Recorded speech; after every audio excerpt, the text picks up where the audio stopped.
अस्सलाम वालेकुम नाजरीन। ड्रामा सीरियल दिल ही तो है कि नेक्स्ट एपिसोड में आप देखेंगे सबरीना जो आज यूनिवर्सिटी के बाद अपने वालिद खावर साहब के पास जाएगी ताकि उनके पास जाऊं उन्हें कुछ तसल्ली दिला सकूं।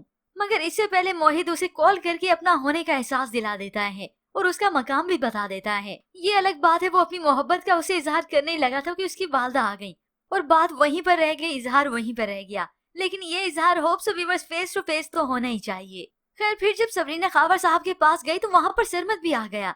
इससे पहले सबरीना तो अपने वालिद को बता चुकी थी कि आप ही और सरमत मेरी लाइफ में इंटरफेयर कर रही हैं। मगर ये सरमत तो अपनी बात पर कायम रहता है और अपनी माजी की गलती का फिर से जिक्र करता है। तो सबरीना भी उसे साफ कह देती है आपका और मेरा रिश्ता टूट चुका है, इसके बाद हरगिज दोबारा ये रिश्ता नहीं जुड़ सकता। वो तो बड़ी बेबाकी के साथ उसके वालिद के सामने सबरीना से अपनी मोहब्बत का इजहार करने लगा। वैसे अबीरा और इस सरमत में कोई फर्क नहीं है, बस इन दोनों को अपनी अपनी जात की परवाह है। सबरीना मैं आज भी तुमसे मोहब्बत करता हूँ, बेहद मोहब्बत, तुम आज भी मेरे दिल में हो। ये सुनकर तो सबरीना को गुस्सा आने लगा कि जिस बात से मैं रोकने आई हूँ और जिस बात के लिए मैं कह रही हूँ सरमत तो ले दे के उसी बात पे आ रहा है। और तभी वो गुस्से से यहाँ से चली जाती है और साथ ही से वॉर्न भी कर देती है, जिसके बाद तो खावर साहब की बर्दाश्त की हद खत्म होती है। चिल्लाते हुए वॉर्न कर देते हैं सरमत ने अब अगर सबरीना की जिंदगी में इंटरफेयर किया ना तो उस आदमी का मैं वो हशर करूंगा कि दुनिया देखेगी। जबकि बस दूसरी जानिब उस अबीरा बला को आखिरकार ये हारून आता है और ले जाता है। मिठाई भी लेकर आते हैं, बड़ी खुशी का इजहार करते हैं। तभी खुशी खुशी हारून अबीरा से पूछता है अबीरा चले, तो बिल आखिर ये अबीरा बला अपने घर आती है। अब यहाँ पर आकर इसने तो तिगनी का नाच नचाना है फिर से इस सास को और साथ ही साथ इस हारून को भी। हारून की वालदा जो कि बहुत अच्छी खातून है और बहुत अच्छी सास भी।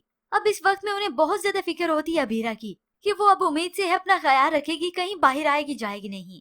ये सुनकर इस अबीरा को तो गुस्सा आ जाता है, आपने भी तो अपनी सारी जिंदगी अपनी मर्जी से गुजारी है, तो फिर मुझसे ऐसी तवक्को क्यों कि मैं नौकरानियों की तरह यहाँ घर पे रहूं। अभी ये सब कुछ हारून को भी इल्म हो जाता है, वो तो परेशान हो गया, घूर कर इसे देखता है। तो ये अबीरा डाइन भी उसे ऐसे ही देखती है। हारून को तो इस बच्चे के बाद बहुत उम्मीद थी कि अबीरा बदल जाएगी, उसे एक्सेप्ट कर लेगी, प्यार मोहब्बत से रहेगी। मगर यहाँ तो ऐसा हरगिज नहीं हुआ, जिसके बाद तो हारून की सारी उम्मीदों पर पानी फिर गया, उसे और गुस्सा आता है। तो यहाँ पर अबीरा जिसे कोई भी सजा मिले बगैर अकल कैसे आ सकती है, क्योंकि उसकी खसलत ही यही है कि हमेशा ये टेढ़ी रहेगी। अब इस सब के बाद अबीरा की उम्मीद खत्म नहीं हुई, वो पूरी कोशिश करेगी कि ये बच्चा ना ही हो, यूं इस तरह से मेरी जान छूट जाए और मैं मोहित के पास वापस चली जाऊं और मैं मोहित की तवज्जो फिर से पाने भी लगूं। Hopes viewers at the end ये अबीरा अपनी खसलत की मार खाए और खाली हाथ ही रह जाए, जबकि वहाँ पर शान से सरमत की मोहब्बत में पागल हो चुकी है। इतना तक कि जज्बाती होकर गुस्सा दिखाती है और नुकसान उसकी वालदा का हो गया, कोई चीज उनके सर पे जा लगी। तो इस वक्त में ये कलसूम बेगम जो पहली मर्तबा दुखी हुई है वो भी थोड़ी बहुत, तो शानजे के पास अपनी वालदा को देने के लिए ना तो हमदर्दी के अल्फाज होते हैं और ना ही वक्त। अपनी बेटी का ये रवैया देखकर जिसकी उन्होंने हर जायज और नाजायज ख्वाहिश पूरी की, बहुत दुख होता है। तुम एक इंसान एक लड़की के पीछे इतनी पागल हो चुकी हो, अपने वालिदैन के लिए तुम्हारे पास कोई हमदर्दी नहीं है।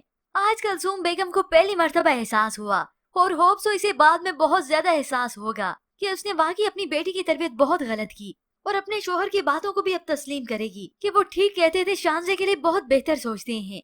अब होप्स व्यूअर्स इस आने वाली एक साथ में अबीरा के लिए कोई ना कोई सबक, कोई ना कोई सजा जरूर होनी चाहिए, ताकि ये मोहित इसे हमदर्दी के लायक भी ना समझे और सारी तवज्जो हमेशा के लिए उसकी सबरीना की तरफ ही हो। तो व्यूअर्स क्या आपके ख्याल में ऐसा सब कुछ होना चाहिए? इसके मुतालिक हमें अपनी कीमती राय का इजहार जरूर कीजिएगा। मजीद ड्रामा रिव्यूज के लिए आप देखते रहिए उर्दू टीवी।